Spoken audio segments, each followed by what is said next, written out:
Hello, আসসালামু আলাইকুম guys. সবাই কেমন আছেন? আশা করি সবাই ভালো আছেন। আপনাদের দোয়া ও ভালোবাসায় আমিও ভালো আছি। আমি ডেলি দিনের মতো S23 গেমার আপনাদের মাঝে নিয়ে এলাম নতুন একটা ভিডিও। আর একটা এনিমি বাকি আছে, আমি জোনের বাইরে চলে আসছি। আমি কি ম্যাচটা ভুইয়া করতে পারবো কি না পারবো, তাহলে শুরু করা যাক আজকের ভিডিওর বড় অংশটা আমি কেটে দিয়েছি যাতে ভিডিওটা বড় না হয়। আমার কাছে মোট 8,000 টোকেন ছিল, আমি তা দিয়ে বক্স খোলা শুরু করলাম। এখান থেকে যা সুপার মেডি পাবো তা দিয়ে আমি ভিডিও করার চেষ্টা করব।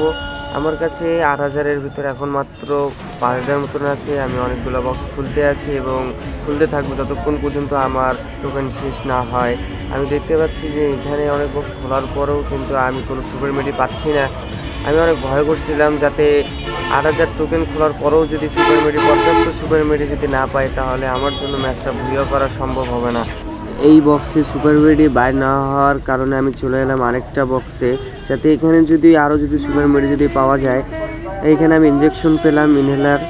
পরে দেখতেছি আমার এখানে এনিমি আসছিলো, এই জন্য আমি চলে গেলাম এবং এনিমিকে মারার পর আবারও আমি বক্সে চলে গেলাম। এখন আমার কাছে 6,600 টোকেন ছিল, তা দিয়ে উড়াধুরা বক্স খোলার চেষ্টা করব। এমনিতে লাস্ট জোনের পথে জোনের ভিতরে লেট করলে আমার প্রচণ্ড জোন কাটতে পারে।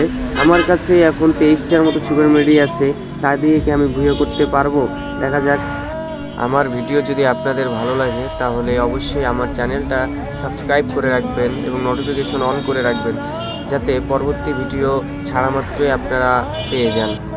আপনারা কীরকম ভিডিও চান বা কোন ধরনের জোনপুষের ভিডিও চান কমেন্ট বক্সে জানাই দিবেন, তাহলে আপনাদের মাঝে ভিডিওগুলো আনার আমি চেষ্টা করব। আর মাত্র একটা এনিমি অ্যালাইভ আছে, তার থেকে আমাকে সেভে থাকতে হবে আর গাড়িকেও আমাকে সেভে রাখতে হবে। যদি আমার গাড়ি এনিমি ফাটাই দেয় তাহলে লাস্ট জোনে আমাকে সমস্যার সম্মুখীন হতে হবে। এই জন্য আমাকে সবসময় গাড়িটাকে সেভে রাখতে হবে। জোন পুশ দেওয়ার সময় দুটা জিনিস বেশি খেয়াল রাখতে হবে। আপনার কাছে পর্যাপ্ত পরিমাণ সুপার মেডি থাকার লাগবে, আর হচ্ছে আপনার গাড়িকে সবসময় সেভে থাকার লাগবে।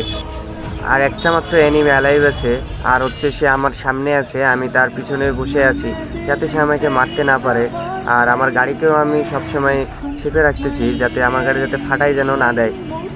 আর একটু জোন ছোট হলেই আমি জোনের বাইরে চলে যাব এবং সুপার মেডি মারা শুরু করব। আমি এখনই জোনের বাইরে চলে যাব, কারণ জোন ছোট হয়ে যাচ্ছে। ওই ছোট জোনে গাড়ি ওর সামনে ঘোরাঘুরি করলে এনিমি গাড়ি ফাটাই দিতে পারে।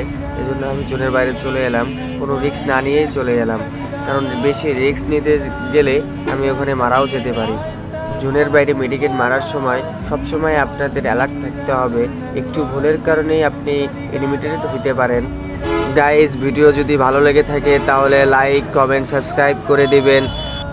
আমি যেভাবে জোন পুশ দিচ্ছি আপনারাও চাইলেই ওইভাবে জোন পুশ দিতে পারেন এবং এইভাবে জোন পুশ দিলে আপনারা ইজিলি ভুইয়া নিতে পারবেন। আমার কাছে মাত্র 10টা মেডিকেট আছে। যদি এনিমির কাছে সুপার মেডি বেশি থাকে তাহলে আমি কখনোই ভুইয়া করতে পারবো না। সবাই ভালো থাকবেন, সুস্থ থাকবেন। আল্লাহ হাফেজ। দেখা হবে, কথা হবে নতুন আরেকটা ভিডিও নিয়ে।